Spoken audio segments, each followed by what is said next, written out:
Wassalatu wassalamu ala Rasulillah wa ala alihi wa ashabihi ajma'in wa amman tabi'ahum bi ihsan ila yaumiddin, amma ba'd. Jemaah sekalian, pada malam hari ini insyaallah kita akan membahas satu pelajaran dan hikmah dari kisah Wa'il bin Hujr dan Muawiyah radhiyallahu anhum.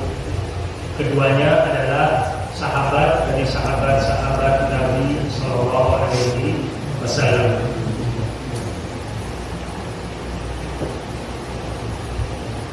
Setelah Fathu Mekah, maka alhamdulillah perkembangan Islam semakin meluas. Manusia berbondong-bondong masuk ke dalam agama Islam. Berdatanganlah utusan-utusan dari berbagai kabilah Arab pergi menemui Nabi SAW ke Madinah. Di antaranya ada kafilah rombongan dari Hadramaut, dari Yaman Selatan, yang mendatangi Nabi SAW untuk masuk Islam dan berjanji setia kepada Nabi SAW. Di antara mereka ada seorang yang bernama Wa'il bin Hujr radhiyallahu anhu. Beliau ini seorang raja, orang ayahnya raja, kakeknya raja, gitu ya. Tapi dia meninggalkan segala kekayaannya di Yaman ini untuk datang ke Madinah dan untuk tinggal di Madinah bersama Nabi SAW. Nabi SAW tentu gembira sekali, senang sekali, dan memberikan hadiah kepada Wa'il bin Hujr ini tanah atau kebun ya yang cukup luas. Ini juga menunjukkan diantaranya seorang yang mu'alaf yang baru masuk Islam ini perlu untuk dilembutkan hatinya, diantaranya dengan diberi pemberian berupa harta. Bahkan mereka itu juga berhak untuk mendapatkan zakat. Mu'alaf, jadi orang yang dilembutkan hatinya. Waktu perang Hunain juga Nabi SAW banyak memberikan harta kepada orang-orang mu'alaf ini. Banyak sekali dan jumlahnya besar. Adapun orang-orang Ansor dan orang-orang yang sudah lama masuk Islam tidak diberi oleh Nabi SAW. Kalaupun diberi tidak sebanyak orang-orang yang baru masuk Islam. Ini bukan pertanda bahwa Nabi SAW lebih cinta kepada mereka yang baru masuk Islam. Tidak. Nabi SAW lebih cinta kepada para sahabat yang sejak awal berjuang bersama Nabi SAW. Tapi dalam rangka untuk melembutkan hati mereka yang baru masuk Islam ini, supaya lebih teguh, lebih istiqomah dalam beragama. Ya. Kita prihatin kalau di masa sekarang ini, ketika ada orang masuk Islam, justru didatangi mu'alaf itu pada minta zakat dan minta sedekah kepada mu'alaf. Jadi walaupun mu'alaf ini kaya, dia berhak mendapatkan zakat walaupun sudah kaya. Kembali lagi, Nabi SAW memberikan tanah, ya, kebun, memerintahkan Nabi SAW memerintahkan Muawiyah bin Abi Sufyan radhiyallahu anhuma untuk mengantarkan Wa'il bin Hujr untuk memberitahukan di mana letak tanah atau kebunnya tersebut. Sekaligus nanti untuk tempat tinggal untuk Wa'il, gitu ya. Apakah sementara sebelum membangun mungkin dengan kemah dulu, membangun atau membuat kemah, kita tidak tahu secara rincinya. Muawiyah saat itu masih dalam keadaan miskin, sangat miskin, sampai sandal pun tidak punya, berjalan tanpa alas kaki. Ada di antara kita bertanya, kok bisa ya? Muawiyah itu kan anak dari Abu Sufyan. Abu Sufyan itu kan pembesar Quraisy. Kok bisa miskin? Jadi pembesar Quraisy itu tidak mesti kaya. Abu Thalib, ayah dari Ali bin Abi Thalib radhiyallahu anhu, Abu Thalib ini seorang yang miskin, walaupun dia sebagai tokoh dari kaum musyrikin Makkah. Kita tidak tahu, bisa juga sebelumnya Abu Sufyan kaya, tapi setelah masuk Islam justru miskin di awal mulanya. Ya. Di antara penyebab orang-orang musyrik ini menghalangi dakwah, di antaranya karena dianggap menentang ajaran atau keyakinan nenek moyang mereka. Ada juga bisa jadi karena khawatir takut kepemimpinan mereka nanti tergantikan. Yang mereka sudah eksis jadi pemimpin, ternyata nanti tidak bisa jadi pemimpin lagi. Dan juga ada rasa hasad, dengki. Dan bisa juga karena faktor ekonomi, yang sebelumnya mereka biasa mendapatkan keuntungan duniawi materi, tapi nanti setelah masuk Islam dia tak dapat lagi, dia berat. Seperti sebagian orang-orang di Mekah ini, ketika itu orang-orang musyrikin di Mekah itu mendapatkan keuntungan materi dari orang-orang yang datang ke Mekah dari berbagai penjuru untuk menunaikan ibadah haji, walaupun hajinya penuh dengan kesyirikan saat itu. Sebelum Nabi SAW diutus menjadi Rasul, bahkan setelah Nabi SAW diutus menjadi Rasul pun mereka masih tetap menentang dakwah Nabi SAW sampai Fathu Mekah. Orang-orang yang datang dari luar Mekah tidak boleh bertawaf ke Ka'bah itu pakai pakaian dari daerah mereka, harus beli pakaian dari Mekah. Itu juga sebagai untuk mendapatkan keuntungan materi, sehingga orang-orang Mekah bisa mendapatkan keuntungan, mereka berbelanja. Kalau orang yang datang dari luar Mekah tidak punya uang untuk beli pakaian di dalam kota Mekah, akhirnya terpaksa tawafnya pun bertelanjang badan. Karena tidak boleh kalau pakai pakaiannya yang dibawa dari luar Mekah. Peraturan-peraturan mereka seperti itu. Kembali lagi, atau saya bacakan juga di sini ada hadis Nabi SAW dalam kitab Riyadhus Shalihin, ya, ketika ada seorang perempuan Fatimah binti Qais radhiyallahu anha bertanya kepada Nabi SAW, ya Rasulullah, ada beberapa orang yang minat untuk menikahi saya. Di antaranya ada Abu Jahal namanya. Yang kedua Muawiyah bin Abi Sufyan. Bagaimana pendapatmu ya Rasulullah? Rasulullah SAW menjelaskan, amma Muawiyatu fasa'lukun la malalahu wa amma Abul Jahmi fala yawa'ul asa an atiqihi. Adapun Muawiyah, dia itu miskin, tidak punya harta. Adapun Abul Jahal, dia tidak suka melepas tongkat dari punggungnya. Artinya dia suka mukul perempuan, suka mukul istri. Nabi SAW tahu sifat dari sahabatnya tersebut, gitu ya. Walaupun bisa saja nanti berproses berubah, tapi pada saat itu Nabi SAW mengusulkan kepada Fatimah binti Qais untuk menikahi sahabat yang lain. Waktu itu ada juga yang berminat selain kedua orang tersebut, saya lupa namanya. Intinya di sini Nabi SAW menyebutkan fa'amma Muawiyah fasa'lukun la malalahu. Adapun Muawiyah, dia itu miskin, tidak punya harta. Bukan berarti seseorang tidak boleh menikahkan putrinya dengan calon menantu yang miskin, bukan. Tapi di sini Nabi SAW memberikan pilihan, karena ada beberapa pilihan, maka Nabi memberikan pilihan yang lain, gitu ya. Karena masalah kemiskinan, kekayaan juga bisa berubah. Orang yang pada saat menikah miskin bisa jadi setelah itu memberikan ke lapangan dalam hal rezeki.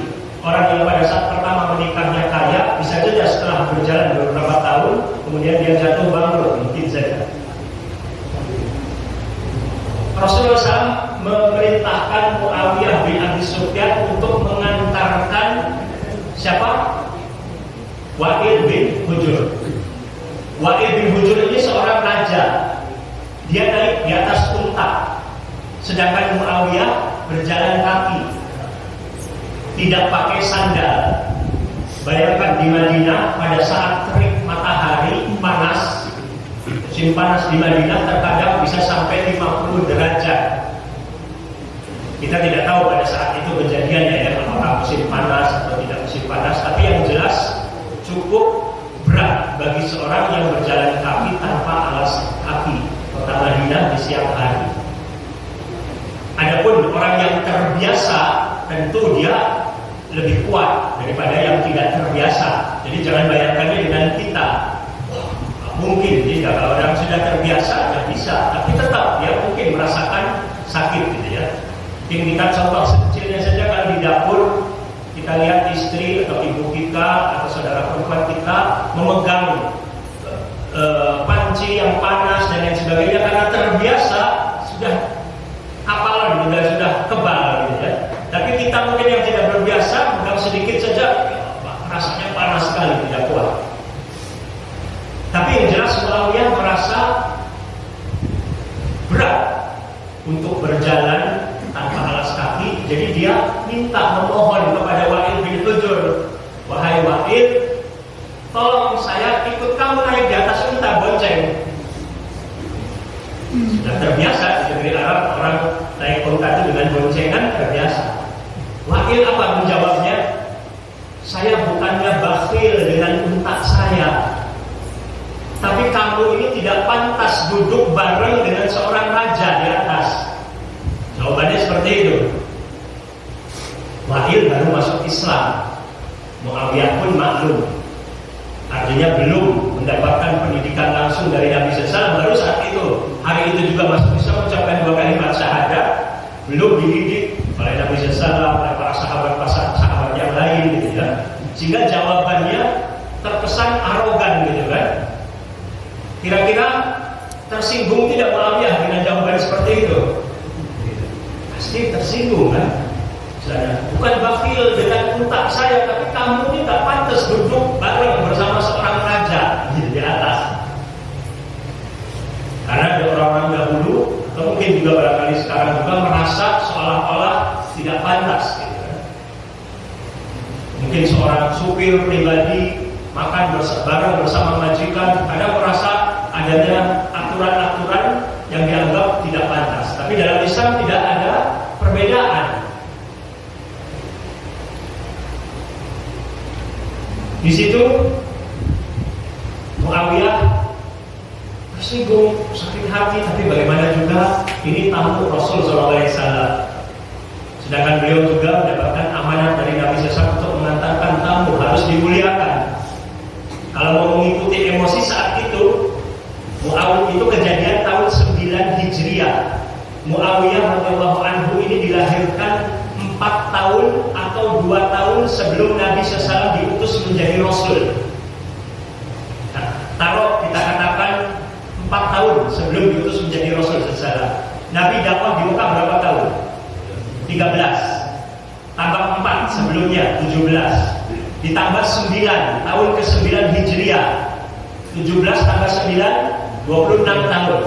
Jadi Muawiyah umurnya saat itu sekitar 25-26 tahun, masih muda.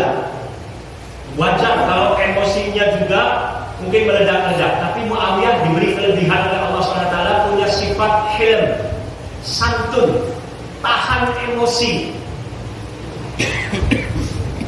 Makanya dikenal Muawiyah itu orang yang halim, tahan emosi, tidak mudah meledak-ledak, tidak mudah terpancing emosinya, tidak mudah marah. Nah ini sudah terlatih dari kecilnya, dari mudanya. Sehingga ketika dewasa pun sudah tidak susah untuk menjadi orang yang tahan emosi. Muawiyah menyampaikan tadi kepada Wa'il, kalau begitu saya pinjam sandalmu. Wa'il bin Hujr pakai sandal, tapi naik di atas unta. Jadi dia tidak butuh sebenarnya pakai sandal, sandalnya dilepas juga tidak masalah kan. Kalau gitu pinjam sandalmu. Wa'il bin Hujr mengatakan menolak juga. Ada riwayat dalam buku sejarah mengatakan, bukannya saya bakhil dengan sandal saya, tapi sandal saya ini tidak pantas dipakai oleh rakyat biasa. Ini sandal raja. Ada lagi riwayat lain, langsung jawabannya, udah begini, kamu jalan saja, tapi ngikuti bayangannya unta. Bayangan unta ini kan besar tinggi gitu kan. Nah, bayangannya dianggap oleh Wa'il seolah-olah kalau dia jalan mengikuti bayangan unta itu tidak panas, Itu kalau untanya itu berdiam, berdiri, diam saja 4 jam, 6 jam, mungkin bagian yang teduh tadi agak kurang panasnya. Tapi kalau untanya juga berjalan, walaupun mengikuti bayangan unta, ya tetap saja tempat yang dipijaknya itu akan panas. Jadi jawabannya juga sebenarnya apa manfaatnya mengikuti jalan bayangan unta, tapi sudah tahan lagi, tidak dibantah oleh Muawiyah. Ya ikuti saja, ikuti keinginannya Wa'il tadi, berjalan mengikuti bayangan unta, walaupun rasa panas. Kalau menginjaknya batu-batuan, batu juga panas. Kalau menginjaknya padang pasir juga, kakinya masuk ke dalam, punggung kaki pun akan terasa panas juga. Singkat cerita, Muawiyah menjalankan tugas dengan sebaik-baiknya. Ini luar biasa. Kalau kita pikirkan, Muawiyah tidak mengatakan, "Ya Rasulullah, saya nggak punya sendal, pinjam sih." Misalnya di awal-awal diperintah, yang penting siap sampai nak wakana, adapun nanti selesaikan caranya sendiri. Makanya dia berusaha untuk naik di unta, pinjam sandal, gitu kan. Ini juga pelajaran bagi para anak mungkin yang biasa disuruh oleh orang tua, gitu kan. Tidak banyak untuk bertanya, atau mungkin juga meminta persyaratan dan lain sebagainya, gitu. Laksanakan. Itu perjumpaan Muawiyah dengan Wa'il yang pertama kali. Sampai waktu berjalan Rasulullah SAW wafat, pemimpin kaum muslimin dipimpin oleh Khalifah Abu Bakar radhiyallahu anhu. Masa Khalifah Abu Bakar sekitar 2 tahun setengah lalu wafat radhiyallahu anhu. Kepemimpinan kaum muslimin dipegang oleh Khalifah Umar bin Khattab radhiyallahu anhu. Berapa tahun Khalifah Umar bin Khattab? 10 tahun. Meninggal dunia dipimpin kaum muslimin oleh Khalifah Utsman bin Affan radhiyallahu anhu. Berapa tahun Khalifah Utsman bin Affan? 12 tahun. Jadi Nabi SAW meninggal tahun ke-10 ya. Taruh berarti setahun dari pertemuan dengan wali pertama. Kemudian Abu Bakar 2 tahun, 3 tahun. Umar 10, 13. Utsman 12, juga 25 tahun. Kemudian Khalifah Ali radhiyallahu anhu 5 tahun.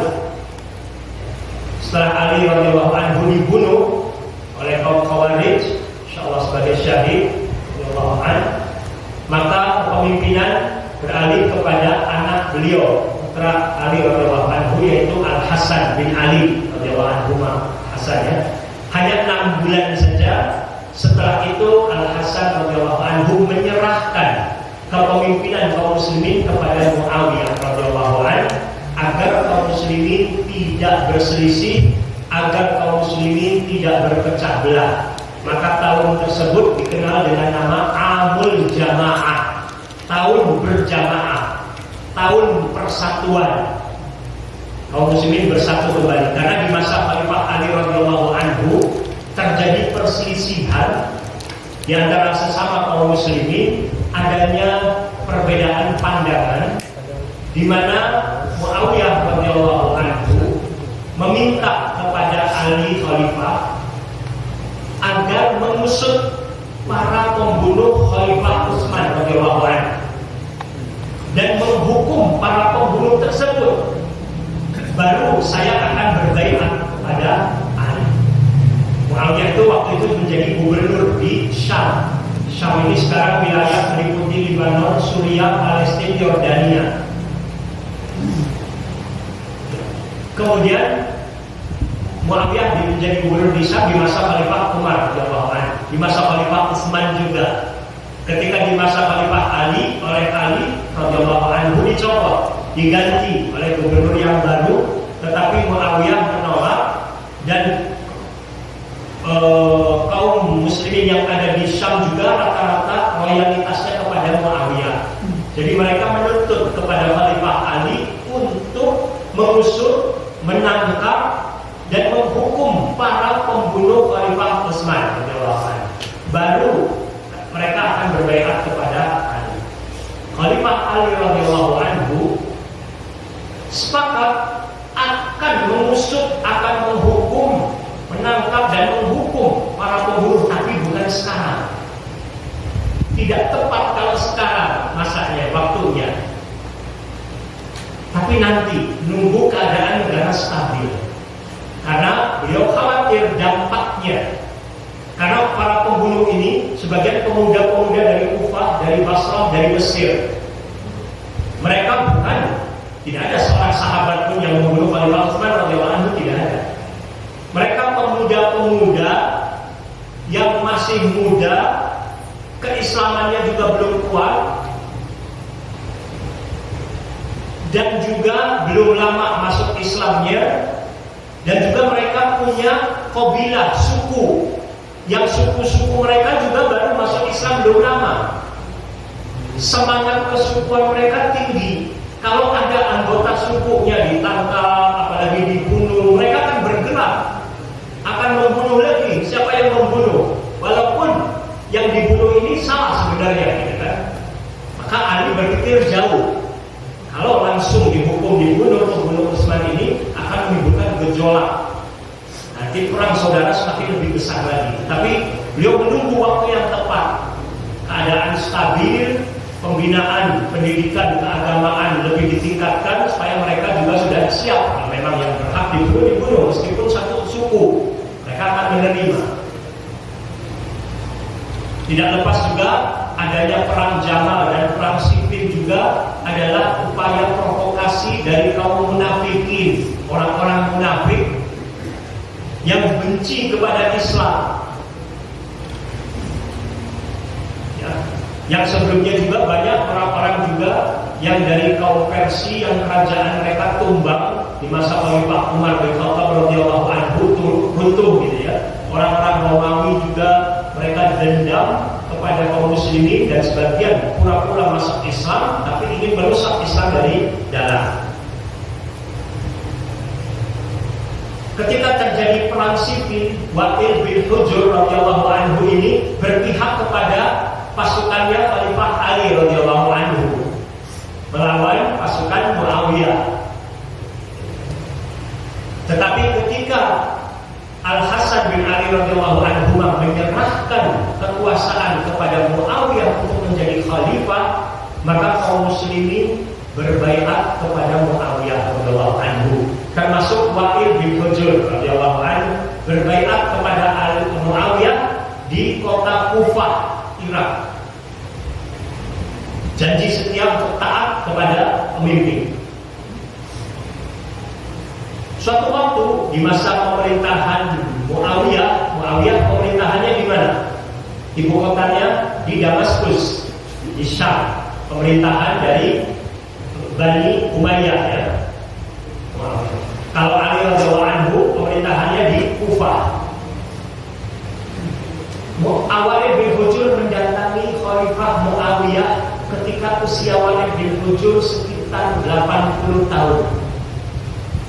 Perbedaan usia antara Walid bin Hujr dan Muawiyah perkiraan kurang lebihnya 10 tahun. Walid bin Hujr lebih tua dari Muawiyah. Di waktu pertama kali jumpa, Muawiyah usianya berapa? Sekitar 25 tahun. Walid bin Hujr berarti 35 tahun. Sekarang kalau Walid bin Hujr dari 35 tahun menjadi 80 tahun, tambah 45, berarti Muawiyah saat itu usianya sekitar 70 tahun. Walid bin Hujr mendatangi Muawiyah di Syam. Muawiyah menghormati Walid bin Hujr dan mendudukkan Walid bin Hujr di kursi singgasana, di kursinya khalifah yang khusus untuk beliau. Ini sebagai bentuk penghormatan. Langka sekali seorang raja atau seorang khalifah mendudukkan tamunya di kursi singgasana, itu jarang. Ini menunjukkan untuk menghormati. Kira-kira Muawiyah ingat tidak peristiwa 30 tahun yang lalu atau peristiwa 45 tahun yang lalu gitu. Ingat tidak kira-kira? ingat. Biasanya kalau orang yang disakiti mungkin susah lupanya gitu ya. Ternyata Wa'il bin Hujur juga masih ingat juga. Tapi alhamdulillah setelah mereka ini sudah bersatu lagi, tidak ada dendam lagi, dan mereka saling menghormati, saling menyayangi gitu ya. Tapi dalam pembicaraan, setelah didudukkan di kursi khalifah, Muawiyah memberi hadiah uang kepada Wa'il bin Hujur. Hadiah uang dari khalifah tentu tidak sedikit, bukan 100.000 rupiah, bukan 1 juta rupiah ya. Tetapi Wa'il bin Hujur menolak. Dia bilang, berikan saja kepada orang lain yang lebih butuh dari saya. Wa'il menolak. Lalu dalam pembicaraan mereka itu mengingat lagi tentang pertemuan pertama mereka berdua di Madinah gitu ya. Mengingatkan tentang kisah dahulu Wa'il bin Hujur waktu baru masuk Islamnya, mengatakan unta ini tidak boleh diduduki karena yang duduk raja, kamu nggak boleh ikut duduk bareng gitu. Tapi suasananya bukan suasana yang tegang, suasana cair, suasana hangat gitu ya. Dan tentu Wa'il bin Hujur pun setelah bertahun-tahun menjalani Islam bersama Nabi SAW, belajar dan lain sebagainya, berjihad dan sebagainya, terjadi perubahan yang dahsyat dalam hal kepribadian. Jadi Islam ini luar biasa, berubah benar-benar kepribadian, sehingga ada istilahnya sibghatullah, selupan Allah. Orang kalau sudah punya iman, ada ilmu dan diamalkan ilmunya, berubah total. Akhlaknya, kepribadiannya yang kurang baik, yang tidak baik itu ditinggalkan, berubah jadi orang yang luar biasa baik. Sampai-sampai Wa'il bin Hujur menyampaikan kepada orang-orang di majlis, saya tidak tahu persis apakah di depan Muawiyahnya atau tidak, tapi dia mengatakan kalau waktu bisa berulang, bisa mundur. Ketika dulu saya bertemu Muawiyah minta naik unta, bukan saya naikkan ke unta, saya gotong Muawiyah dengan tangan saya. Ini juga menunjukkan artinya kerendahan hati beliau setelah tahu Islam. Beliau juga memuji Muawiyah, seorang yang jasanya sangat besar dalam Islam, luar biasa. Pemimpinan Islam di masa Muawiyah, Islam berkembang luas sampai Jazirah Arab ya, kemudian Persia, kemudian Afrika, berkembang luas. Muawiyah juga memiliki kekuatan angkatan laut yang luar biasa kuatnya dan seterusnya. Ya. Kita yang penting dari pelajaran kisah ketika kita mendengar atau membaca kisah itu adalah hikmah dan pelajarannya. Nah, sekarang kita kepada pembahasan inti dari kajian kita ini, apa saja pelajaran dan hikmah yang bisa kita petik dari kisah tersebut.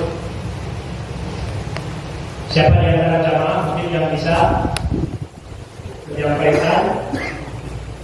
Banyak sekali sebenarnya pelajaran dari kisah tadi, walaupun kisahnya singkat, mungkin 15 menit atau 10 menit, tapi banyak sekali mengandung pelajaran. Apa saja pelajarannya?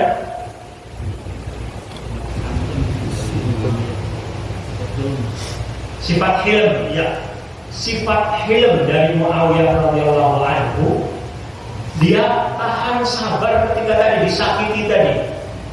Ucapkan dengan satu ucapan. Bayangkan kalau Muawiyah menjawab lagi, kemudian Wa'il bin Hujur dengan merasa dirinya sebagai raja, kemudian marah lagi, mungkin bisa semakin tegang gitu. Kita prihatin kalau orang itu kurang sabar, kadang sampai sering akhirnya terjadi keributan pada sesama kaum muslimin yang tidak sepantasnya dan tidak boleh. Apalagi kalau kita juga prihatin lagi terkadang terjadinya keributan di dalam masjid, di rumah Allah misalnya, karena ketersinggungan, karena sakit hati dan lain sebagainya. Maka dibutuhkan sekali sifat hilm, sabar, tahan emosi, karena termasuk sifat orang bertakwa, wal kadhiminal ghaidh, orang yang menahan amarah. Surat Ali Imran. Sifat orang yang bertakwa adalah menahan amarah. Ini sebentar. Kemudian lebih lagi kalau kita bermuamalah dengan mualaf, orang yang belum tahu banyak tentang Islam, harus banyak maklum, harus banyak maklum. Kemudian juga pelajaran lainnya lagi, hendaklah kita membalas keburukan dengan kebaikan. Membalas keburukan dengan kebaikan. Jangan punya sifat dendam. Muawiyah radhiyallahu anhu ketika menjadi khalifah, beliau menghormati Walid bin Hujur suruh duduk di kursi raja, kursi khalifah. Kalau dia mendendam, mungkin sekalian kesempatan saat itu dia marah dan sebagainya, dia gitu kan. Tapi tidak. Bahkan niat untuk memberi uang juga diberi gitu kan. Ini sebagai salah satu bentuk praktek idfa' billati hiya ahsan. Ada di surat apa ya? Fussilat ayat 34. Surat Fussilat, di surat keberapa surat Fussilat itu? 41 ayat 34 Allah berfirman,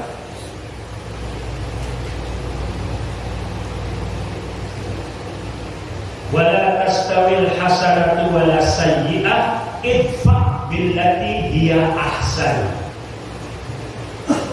fa idzal ladzi bainaka wa bainahu adawatun ka'annahu waliyyun hamim. Dan tidaklah sama kebaikan dengan keburukan. Balaslah keburukan itu dengan cara yang lebih baik, sehingga orang yang ada rasa permusuhan antara kamu dan dia akan seperti teman yang setia. Yang ada permusuhan saja, sepertinya dia teman yang setia, padahal sebenarnya terjadi permusuhan. Apalagi kalau tidak ada permusuhan. Wa ma yulaqaha illa alladziina sabaru wa ma yulaqaha illa dzu hazzin 'adzim. Sifat-sifat yang baik itu sifat hilm, sifat sabar, sifat membalas keburukan orang lain dengan kebaikan itu tidak akan dianugerahkan kecuali kepada orang-orang yang sabar, dan tidak dianugerahkan kecuali kepada orang-orang yang memiliki keberuntungan yang besar. Jadi Allah sebutkan mereka ini adalah orang-orang yang mendapatkan keberuntungan yang besar. Jadi orang-orang pilihan. Maka kita harus terus berlatih dan berdoa kepada Allah, mohon agar kita ini Allah karuniakan kita sifat hilm, sifat sabar, tahan emosi, tidak mudah marah, dan membalas keburukan dengan kebaikan. Ini luar biasa. Islam ini agama yang mulia, yang mengajarkan akhlak yang mulia. Kemudian pelajaran yang lainnya adalah menghormati dan memuliakan tamu. Nabi SAW menghormati, memuliakan para tamunya. Bahkan sampai diantaranya tadi adalah mu'alaf tadi, belinya, tanah, dan lain sebagainya. Termasuk juga Muawiyah memuliakan tamunya, karena dia tidak membantah, dia tidak bertengkar. Ini juga terkadang pelajaran bagi kita yang kadang kedatangan tamu, tapi tamunya menjengkelkannya luar biasa. Bagaimana caranya kita ingat, man kana yu'minu billahi wal yawmil akhir falyukrim dhaifahu. Barang siapa yang beriman pada Allah dan hari akhir, maka hendaklah memuliakan tamunya. Ini ujian juga, latihan kesabaran yang tidak mudah. Kemudian pelajaran lainnya lagi yang bisa kita petik adalah kerendahan hati, tawadhu. Islam mengajarkan tawadhu, rendah hati, bukan rendah diri. Orang yang rendah hati insya Allah akan tinggikan derajatnya. Lawannya rendah hati, sombong, kibir. Walid bin Hujur radhiyallahu anhu setelah masuk Islam, setelah balik keislamannya, dia menjadi orang yang rendah hati. Terbukti dia sampai muji Muawiyah luar biasa.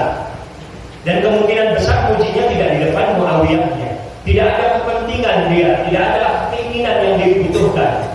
Karena dalam buku yang saya baca, dia mengatakan kalau saja waktu itu bisa mundur, kalau bisa, saya ingin pada saat itu ketika saya jumpa, saya di atas unta, saya angkat Muawiyah dengan tangan saya sendiri.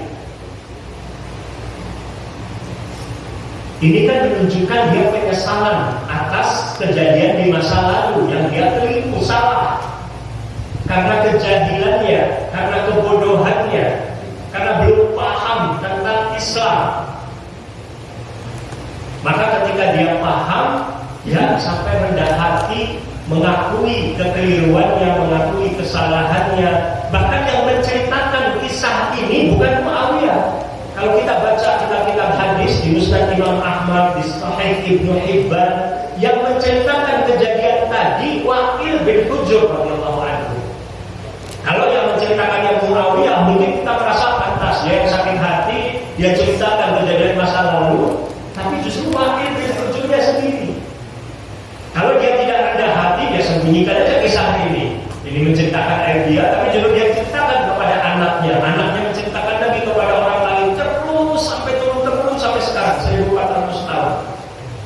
Dibaca oleh kaum muslimin di seluruh dunia. Ini bukan rendah hati.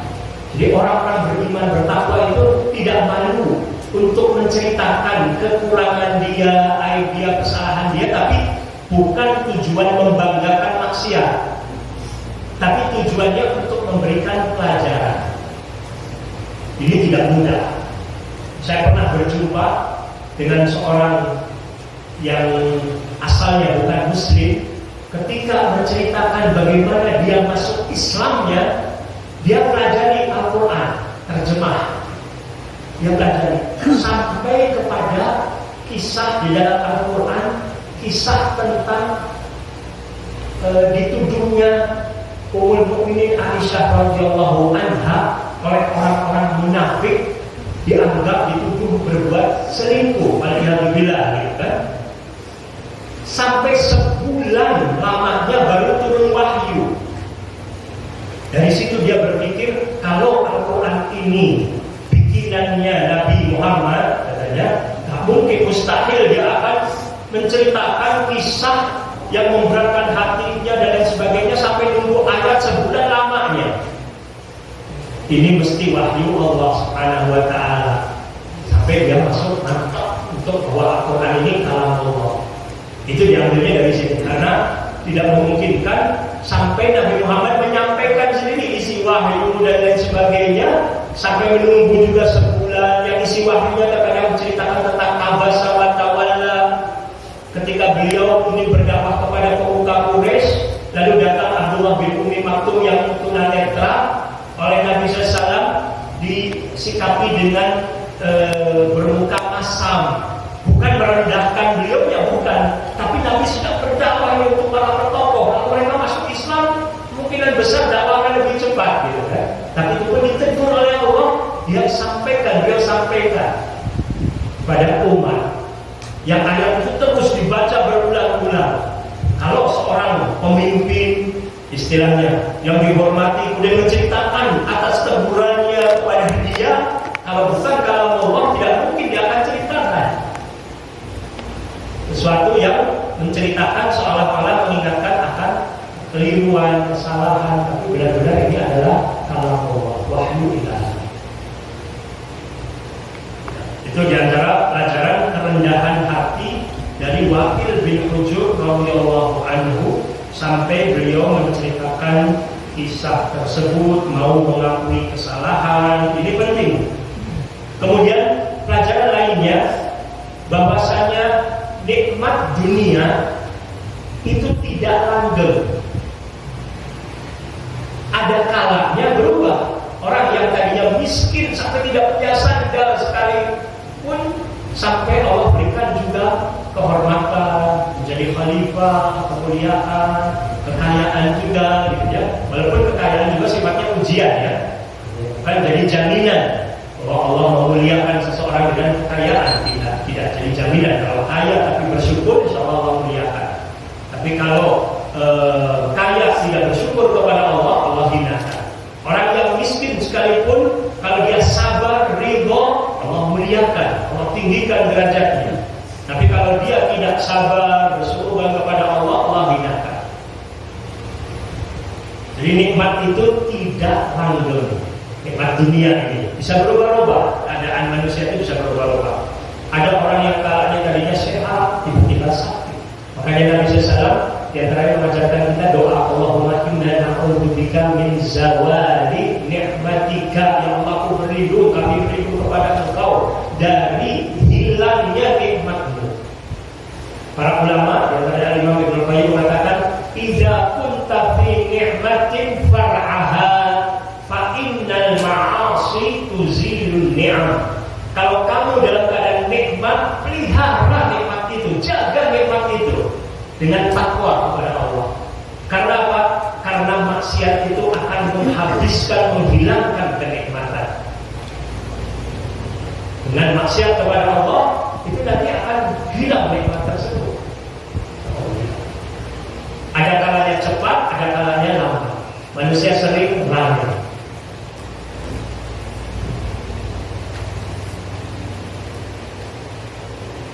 Pelajaran lainnya lagi masih ada berapa menit?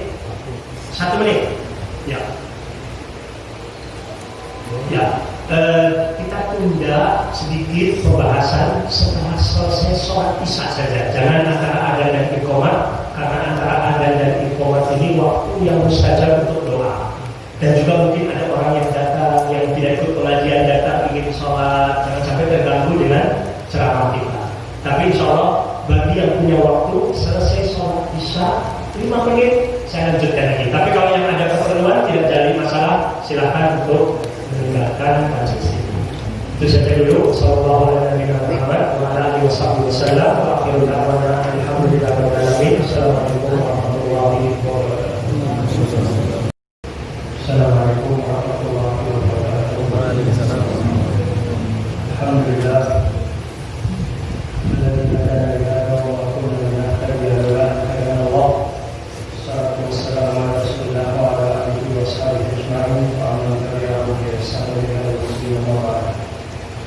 Kita lanjutkan sedikit faedah atau pelajaran dan hikmah dari kisah Walid bin Hujr dan Muawiyah radhiyallahu anhu.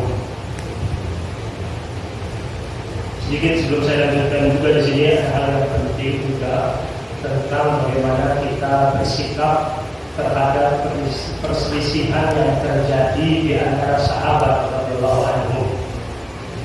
Nabi kita Nabi Muhammad SAW melarang para sahabatnya dan kita umatnya untuk mencela sahabat.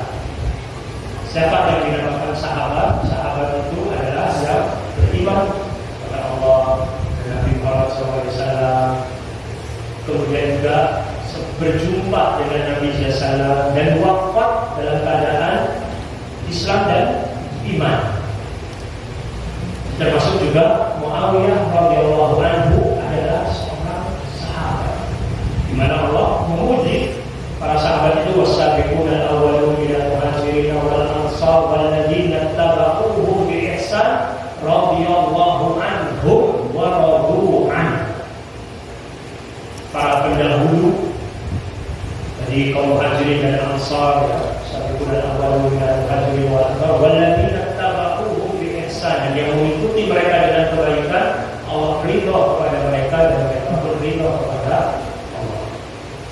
Walaupun Muawiyah radhiyallahu anhu bukan orang yang masuk Islam di awal permulaan Islam. Ada yang mengatakan di tahun ke-7 masuk Islamnya sebelum Fathu Mekah, tapi secara sembunyi-sembunyi kemudian menampakkan keislamannya ketika Fathu Mekah antara tahun 7 atau tahun 8 Hijriah. Jadi waktu mengantar Walid bin Hujr pun beliau baru paling lama 2 tahun baru masuk Islam juga sebenarnya, ya. Atau 1 tahun atau 2 tahun. Ini kita harus menghormati, memuliakan para sahabat dan jangan sampai terjerumus untuk mencela sahabat. Nabi SAW melarang keras. Begitu juga termasuk dari Muawiyah, jasanya sangat terhadap Islam dan kaum muslimin. Mereka sahabat, bukan nabi, bukan malaikat. Mereka tidak maksum, mungkin dan pasti namanya manusia tidak luput dari salah, dari khilaf, gitu ya. Tetapi mereka adalah orang yang bersegera apabila salah, bukan menyesal, taubat kepada Allah dan sebagainya. Jadi bukan kita kemudian dengan beraninya mencela atau menghukumi hati seseorang. Hati kita sendiri kita tidak tahu, tidak bisa memastikan kita ini apa yang kita lakukan ini ikhlas atau tidak bisa memastikan. Tapi kita berharap, berdoa kepada Allah supaya Allah terima amal ibadah kita. Tapi untuk memastikan pasti diterima oleh Allah tidak berani. Makanya ketika Idul Fitri pun, Idul Adha, kita berjumpa mengucapkan taqabbalallahu minna wa minkum. Artinya doa semoga Allah menerima amal ibadah kita dan kalian semua. Berdoa, berharap. Apalagi menilai hati seseorang dengan menuduh demikian dan lain sebagainya. Lebih baik kita lebih aman dan lebih selamat insyaallah untuk husnul dzan kepada para sahabat. Jangan menilai menuduh hati seseorang dan lain sebagainya. Jangan sampai kita tidak bisa membelah hati seseorang, tidak tahu. Jangan sampai nanti di akhirat jadi musuh ya para sahabat, sedangkan sahabat tersebut Allah ridha dan Nabi Muhammad SAW juga cinta kepada mereka, tapi kok kita benci. Bukti kita cinta kepada Allah, mencintai orang-orang yang dicintai oleh Allah. Bukti kita cinta kepada Rasulullah SAW, mencintai orang-orang yang dicintai oleh Rasulullah SAW. Ya. Selanjutnya pelajaran berikutnya tadi, bahwasanya Waqil bin Hujr radhiyallahu anhu ketika diberi uang oleh Muawiyah dia menolak. Padahal siapa orang yang tidak butuh kepada uang. Tapi di antara hikmahnya, ketika seseorang menolak dari pemberian dari penguasa misalnya ya, supaya dia itu bisa mandiri dan merdeka, supaya lidahnya tidak penuh untuk menyampaikan nasihat kepada penguasa, amar ma'ruf nahi munkar. Tapi ketika seorang itu banyak diberi jasa, berhutang budi, seringkali orang itu berat untuk menyampaikan, untuk menegur, untuk mengingatkan, nanti marah, nanti tersinggung dan lain sebagainya. Sehingga para ulama banyak sekali mereka itu dari kurun waktu ke kurun waktu, artinya menolak bukan berarti tidak boleh atau haram menerima. Tapi mereka tuh hati-hati, terutama pemberian dari penguasa. Jadi bukan kita menuduh juga Muawiyah memberi ada maksud tertentu dan sebagainya. Tidak, insyaallah niatnya baik. Tetapi Waqil bin Hujr menolak. Ini pelajaran bagi kita semua. Terlepas dari kisah itu, artinya kita berusaha menjadi orang yang mandiri, orang yang merdeka, sehingga jangan sampai ketika kita hutang budi kepada seseorang, kita mengikuti kesalahan dan tidak mau menyampaikan yang benar. Padahal kalau sobil hak itu harus kepada siapa saja, kepada pimpinan kita, kepada majikan kita, kepada termasuk penguasa. Dasarnya bukan benci, bukan hasad, tapi dasarnya kasih sayang. Wa tawassaw bil marhamah. Ada rasa kasih sayang untuk memperbaiki. Bukan berarti merasa dirinya sudah lebih baik atau suci, tidak, tapi saling mengingatkan. Ini penting ya. Karena sering terjadi baik secara pribadi ataupun secara lembaga, kelompok atau bahkan negara. Ketika banyak diberi kebaikan oleh negara lain, apalagi negara yang memberi kebaikannya itu bukan Muslim misalnya, apalagi dengan syarat-syarat ini dan lain sebagainya, akhirnya bangsa dan negeri yang diberi bantuan itu menjadi terhina, menjadi lemah, atau bahkan juga barangkali kasarnya dikatakan terjajah, walaupun tidak secara penjajahan fisik, tetapi banyak diatur, mengatur peraturan-peraturannya dari mereka yang katanya berbuat baik, tapi justru sebenarnya memanfaatkan kekuatan mereka dari sisi mungkin materi ataupun dari sisi militer dan lain sebagainya, akhirnya untuk menjajah negeri-negeri yang lemah.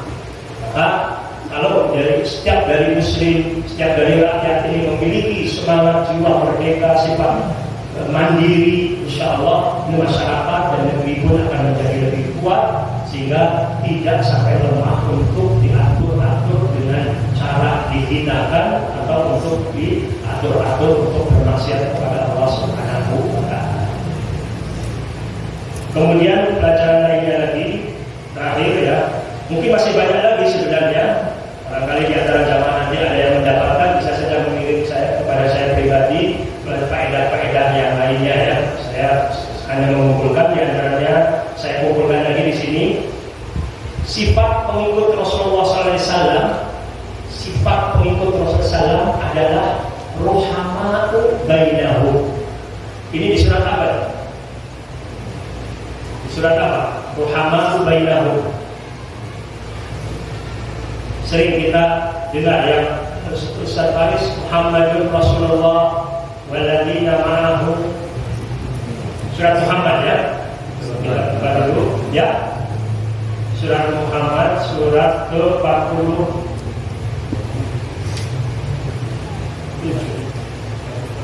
atau Al-Fat ya. Al-Fat ya. Al-Fat ayat 29. Muhammadur Rasulullah walladzina ma'ahu asyidda'u 'alal kuffari ruhama'u bainahum.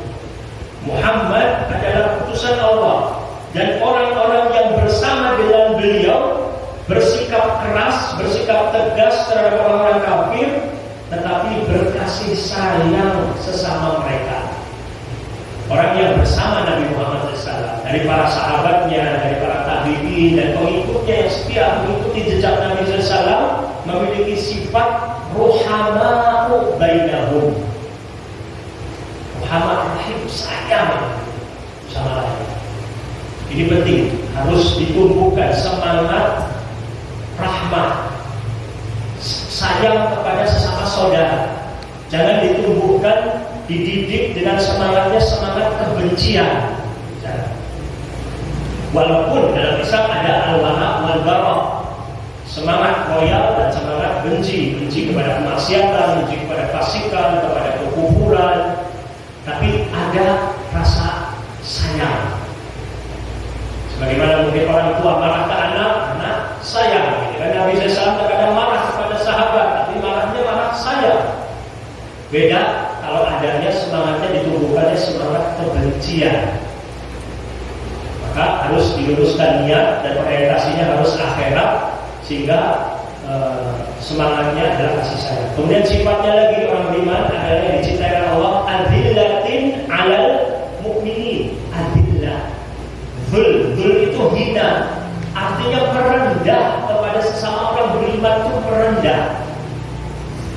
Kita lihat banyak dari praktek-praktek para sahabat, walaupun pernah mungkin di kalangan sahabat seperti tadi terjadi perselisihan bahkan sampai perperangan gitu ya, karena berbagai macam faktor dari setan yang berusaha setan ini untuk merusak umat Islam, dari orang-orang munafik, orang-orang kufar yang memprovokasi. Manusia juga punya ada hawa nafsu dan lain sebagainya, tetapi mereka segera untuk kembali pada kebenaran. Mereka segera kembali untuk bersatu. Tidak terus-menerus dalam permusuhan, tidak terus-menerus dalam kebencian. Ini penting bagi kita untuk terus kita tumbuhkan, kita praktekkan dalam kehidupan sehari-hari adalah semangat untuk adillatin 'alal mu'minin dan juga ruhama'u bainahum. Ini ditumbuhkan. Kita prihatin kalau lembaga-lembaga muslim sudah semakin besar, yang ada adalah perselisihan internal di antara mereka. Bahkan ada pengurus masjid terkadang sesama pengurus masjid, misalnya pengurus yayasan, misalnya. Kemudian yang parah lagi juga antara lembaga yang satu dengan lembaga yang lain, misalnya satu kota, sepertinya persaingan tapi tidak sehat, saling mencegah, saling menjelekkan dan lain sebagainya. Padahal harusnya saling menguatkan. Kita dilarang berselisih, itu termasuk hal yang sebenarnya dilarang. Walaupun terjadi sunatullah adanya perselisihan itu, tapi bukan dengan alasan adanya sunatullah kemudian kita akhirnya semangat berselisihnya yang lebih tinggi. Tapi harusnya semangat persatuannya lebih tinggi. Wa'tasimu bihablillahi jami'an wa la tafarraqu. Dilarang. Wa la tafarraqu. Kemudian di surat Al-Anfal juga ada ayat 46. Surat Al-Anfal di ayat 46 Allah Subhanahu wa taala berfirman,